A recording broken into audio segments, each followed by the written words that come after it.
that has fallen upon very hard times. That, of course, is Magic Johnson. He was here at the Seaport yesterday. By now, I'm sure you've seen it on First Take with Stephen A. and Molly and Max as you see them. And he just torched Lakers general manager Rob Pelinka. I think if you're going to talk betrayal, it's only with Rob. I start hearing, Magic, you're not working hard enough. Magic's not in the office. So people around the Laker office was telling me Rob was saying things, and I didn't like those things being said behind my back, that I wasn't in the office enough and so on and on. So I started getting calls from my friends outside of basketball saying those things now were said to them outside of basketball. When I took the job, you know how many agents called me and said, you got to watch out for him? And I said, I got to give the guy a fair chance. I can't listen to people. And so, but he was a hard worker, smart guy. But now you have that position. So I'm good with that. So that's Magic Johnson talking about that guy, the one on the right, Rob Pelinka. The one on the left, of course, is Frank Vogel, who yesterday was being introduced as the new head coach of the Lakers. This, of course, became extremely awkward because practically every question was to Pelinka about what Magic Johnson had to say. Here's what Pelinka said in response. I think the most important thing for me is the 2 years of getting to work side by side with Irvin are some of the greatest memories I have in sports and work. He's an unbelievable person to work with. He fills the room with joy and vision. And truly, it's saddening and disheartening to think he believes things are a misperception. I look forward to the opportunity to talk with him and sit down with him and work through them, just like in any relationship, because they're just simply not true. So when they invented the expression, a lot to unpack here, this was what they had in mind. Swagoo joins us to try and make some sense of it, but RJ, I'll give you the first crack. What did you make of the entirety of the Magic versus Pelinka day that was yesterday? I'll just say this. When you look at somebody that's just been accused by one of the great American sports heroes of all time, right? Of all time, literally is a part of saving the NBA and creating the NBA. When he says that you are a snake and you have betrayed me, and your response is like, me? I can't believe you would say that about, I had no idea. That right there lets me know that he knows everything that he is doing. When you act surprised that someone says these things about you, and your only response is, I can't believe he would say those things. I had an amazing experience. Of course you had an amazing experience. You now have that man's job. So to me, it was his response didn't warrant. If someone were to say those things about me and my character and how I go about things, not saying that you have to go back twice as hard, but you have to say these things are untrue. I'm disappointed that he felt that way. There were things that needed to be addressed. You can handle it in a professional way, not in a like, oh my God, I can't believe he would say these things. I'm just completely caught off guard. Swagoo, I'll give you a crack at this. What did you make of the entire situation top to bottom? It's just amazing as hell that Magic Johnson can attack your character and then you get up there and talk about how great of a 2 years it was. Exactly. Gee, if you did that to me and you going war on television. Twitter. The second thing is, and this is what I thought about when I was listening to Magic talk. He's Jeannie Buss's friend, like brother. That's how they describe the relationship. But Jeannie Buss is the problem. And Magic doesn't want to say that. But if you really, to unpack what we're talking about with the Lakers, it's Jeannie Buss. She's allowing these, when you're in ownership, when you're on the Iron Throne, all right, when you're Daenerys or you're Cersei of Game of Thrones, which Jeannie Buss is, you have to delegate power to people, right? And that's the position she wants to be in. Magic, you're the president. I'm going to facilitate a team underneath you to do all the basketball operations. Jeannie Buss knew damn well Magic Johnson wasn't going to be in the office every day. All right? This man is running 1,000 corporations right now. She wanted him to be a part of the Lakers' face, to make pitches to get guys like LeBron James to come to the Lakers, to be a part of basketball as you described it.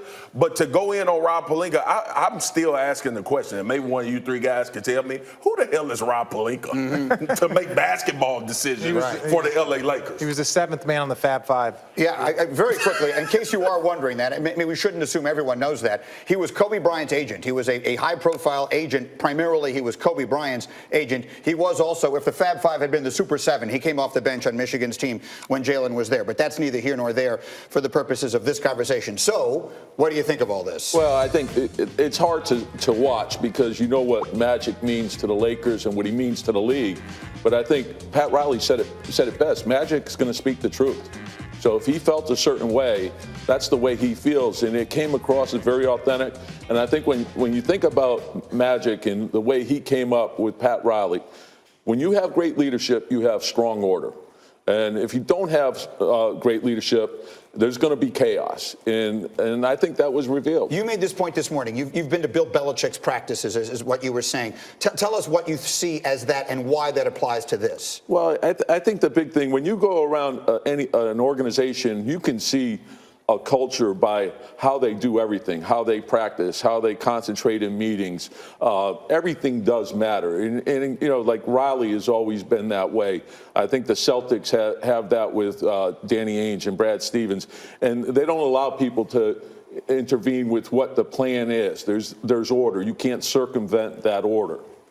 The disagreements are going to happen. I understand what you're saying. And look, it feels like we're piling on Rob Pelinka and Jeannie Buss, which we should. But we also should put Magic in his responsibility. Yes. Like Magic, we grown men. All right, I see G when I come up to New York. If Jeff said, G talking about you don't work hard, you don't put the time in, you don't do this.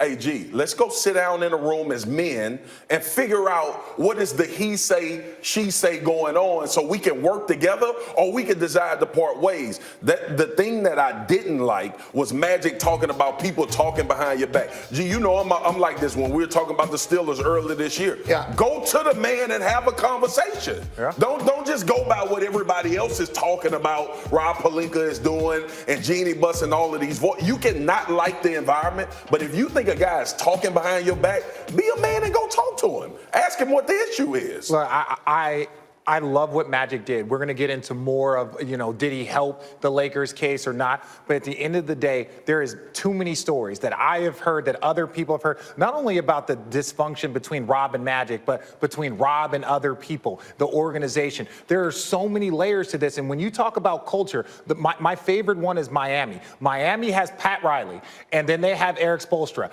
And that is it. That is all you hear, and that is the order. Nothing gets past Pat Riley. Pat Riley comes down and will check body fats. He will make sure people are working. Everything is done. There is no question about who is the leader. And I believe if we're talking about that being one of his mentors, that Magic Johnson looked at Pat Riley and said, I want that type of control. I want to have my coach. I want to get my players. I'll help bring in free agents. But all of a sudden they're like, well, Magic, yeah, that's all fine. You can help with free agents and you're the title, but you're not the person running things. And that's why he's like, okay, I'm out. Right. And so who in that organization, though, if Riley's making all these decisions, who's doing all the important work that Kurt Rambis is doing, that Linda Rambis is doing, that Phil Jackson is doing, and all these other cooks in the kitchen in Los Angeles? Your point is no one. And that's exactly right. And that's the problem in Los Angeles right now. So the first thing you said was the smartest thing you said. This is all ultimately at the very top of the organization with Jeannie Buss. Marty Schottenheimer once said to me, if I'm the coach of a football team and the players are looking over my shoulder at somebody else, I have no chance to succeed. It's so bad in LA now,